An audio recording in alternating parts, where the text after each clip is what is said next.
The Middle East is heating up again, just days after Israeli missiles struck a Hamas compound in Doha, Qatar, a strike that killed senior Hamas leaders and even Qatari security officers. Well, retaliation seems to have begun. And this time, the battleground is not Gaza, it is West Bank. Let me tell you what exactly happened. An Israeli armored vehicle, the Panther APC, was driving near Netanyahu's crossing in the West Bank city of Tulkarm. Suddenly, an explosive device went off. Two Israeli soldiers were injured. In the meantime, the Israeli Defense Forces rushed in, sealed off the entire area with checkpoints and launched raids in nearby towns.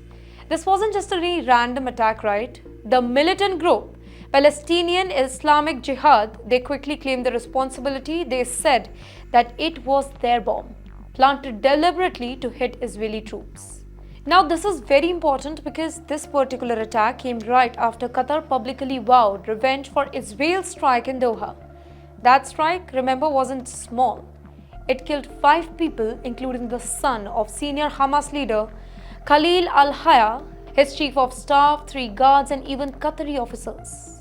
For years, Doha has been seen as a safe space for Hamas leaders. Now, that illusion shattered when Israeli missiles hit the city.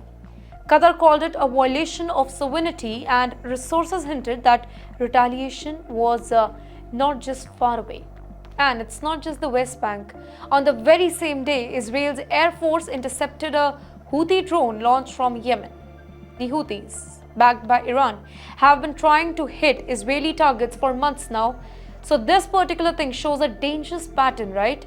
Israel is now facing pressure from multiple sides. Hamas, Islamic Jihad, Houthis, and possibly Hezbollah in Lebanon. Each of these groups is connected in some or the other way, directly, indirectly, to none other than Iran. So, here's the real question. Is this the start of Qatar's revenge? It's complicated. Islamic Jihad operates independently but has strong ties to Hamas. Both groups share training, weapons, and ideology too. By striking in the West Bank right after the Doha attack, Islamic Jihad may be signaling that Hamas and its allies will not let Israel's action go unanswered, even outside Gaza. You know, the big picture looks really worrying right now. Israel is now stretched thin, dealing with bombings in the West Bank, drones from Yemen, and constant fear from Hezbollah in the north. And with Qatar now openly furious after the Doha strike, diplomacy could also take a hit. Remember, Qatar has been hosting Hamas leaders for years now and has often acted as a mediator between Israel and Palestinian fractions. If Doha shifts from mediator to active player, can you imagine? The regional conflict could take a far more dangerous turn. Basically, in other words, what happened in Tulkarm may not just be a small roadside bombing.